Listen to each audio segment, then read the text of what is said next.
Hi, thank you so much for meeting with us today. I know that a joint conference between two competing companies is extremely unfair, but both of you brought us in to consult, and we believe that our findings can be beneficial to both of your companies, particularly in this time of unprecedented circumstances. Next slide, please. Let's begin. So just as a reminder as to who we are and why you brought us in, we are the Bakery Consulting Group, an organizational behavior-based consulting that specializes in optimizing performance for international corporations such as yourself. So we brought you in because last year, the automobile manufacturing market made over $5 billion and was growing, but both of your companies lost revenue. We're here to get to the bottom of why that's so and how you can prevent that in the future, particularly in the tumultuous market conditions that we're facing. Next slide, please. So to approach our analysis, we took on two guiding questions. We wanted to see how the perceptions of different brands results in organizational culture and corporate structure differences. And we wanted to see whether or not the structures that you currently have in place best benefit your situations and whether or not they could be further optimized. Next slide, please. So our process was, we looked at not only market conditions, but current conditions within your companies. And this isn't just financial performance. We went to the employee level all the way up to top management and organizations. We then use this data to identify specific issues that your companies are facing. And using these issues as guiding practices, we formulated a set of analyses that hopefully will directly address the problems that your companies are facing. So let's hop right into it. I'm going to hand it over to Annalisa, who will start talking about our analysis of Audi. Thank you, Maddie. So based off of what she said, Audi is a company that is more likely to suffer from internal and micro-level conflicts rather than external and macro-level conflicts. Luxury car brands like Audi have the benefit of a high-income market segment with a more stable demand for their products compared to mainstream car companies like General Motors. But because there are fewer people who are more likely to be able to buy a luxury car like Audi, those people are looking for internal factors to influence which car they buy. In order for Audi to compete against the others, they need to produce excellent service and products in order to have a competitive advantage.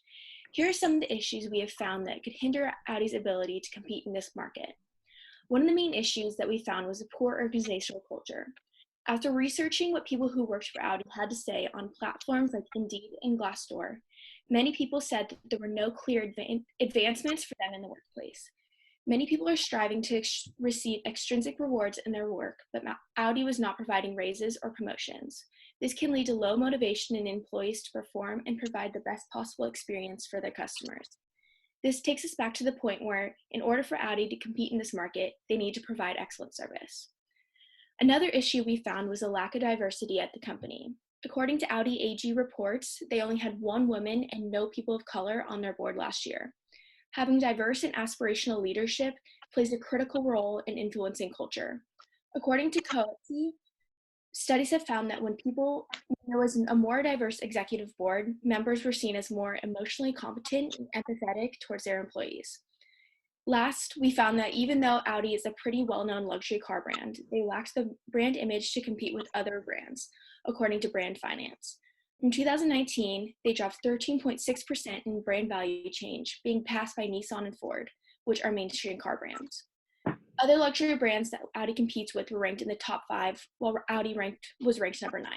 Brand image in this business is crucial to building credibility and loyalty among potential customers.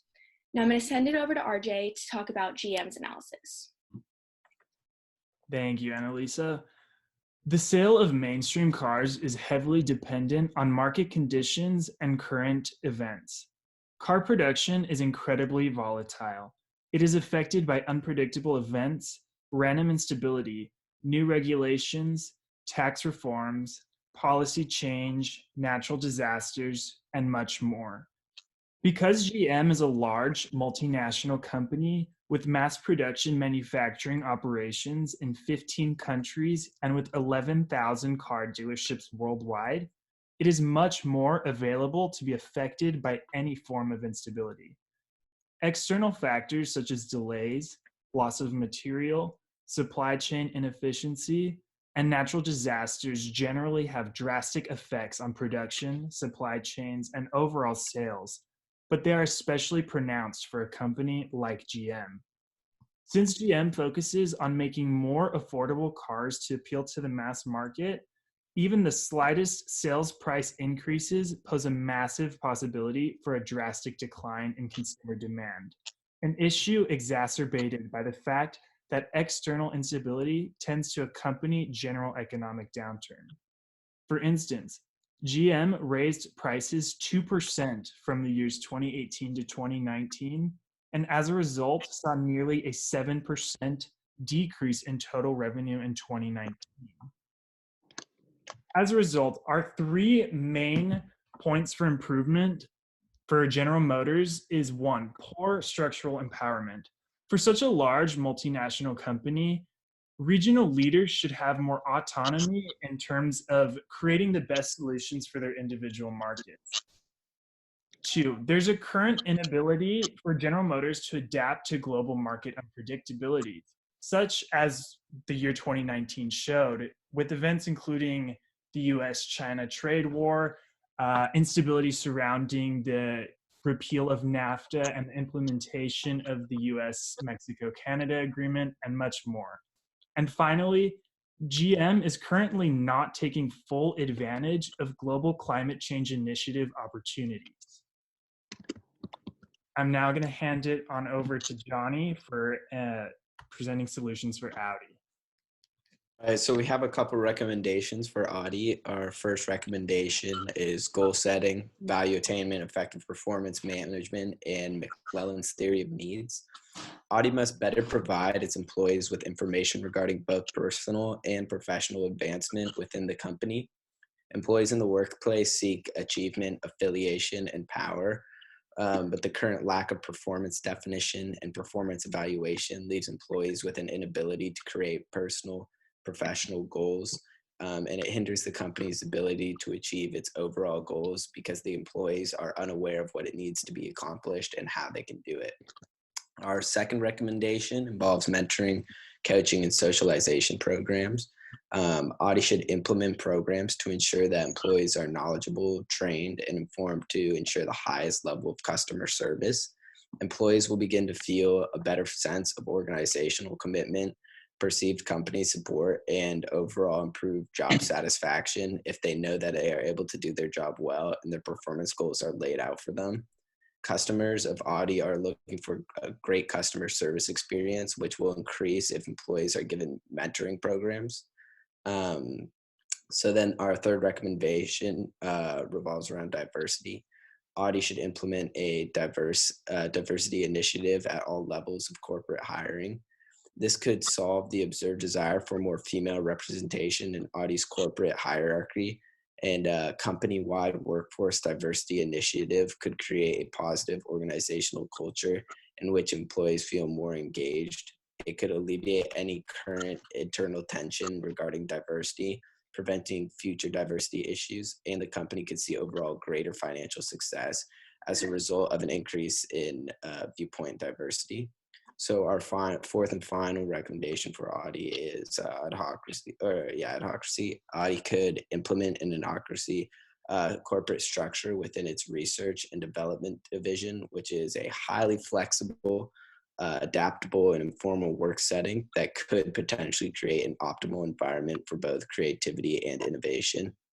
This will allow for greater achievement in terms of Audi's design goals, and it can result in greater backthroughs in research and development.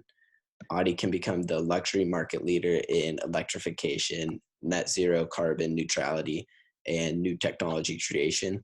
This work environment will boost creativity and can help Audi better unleash the beauty of sustainable mobility. So those are the 4 recommendations we have for Audi, and moving on to GM. Okay, thank you, Johnny.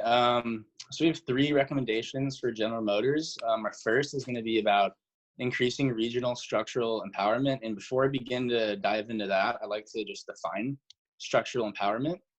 So structural empowerment refers to the transfer of authority and responsibility from high-level management to subordinate managers and employees.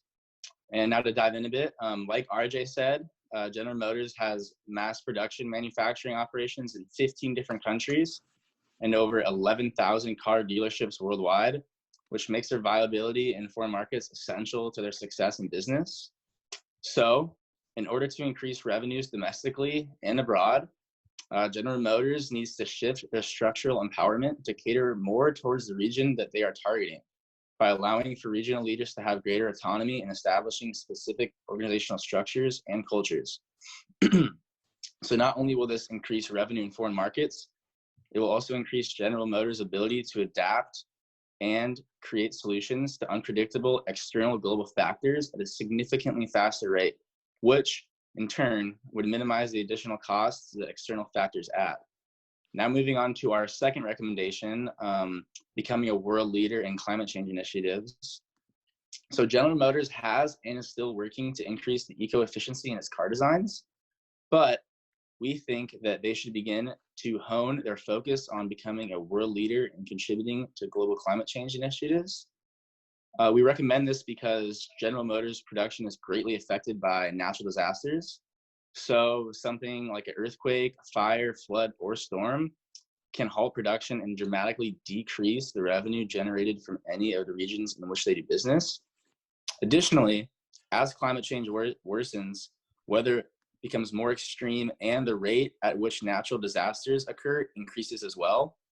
So to counteract the setbacks of natural disasters, we recommend that GM should not only continue in its pursuit for the creation of a full line of carbon neutral cars, but it should also set an aggressive carbon neutrality goal in its production facilities, corporate offices, and car dealerships.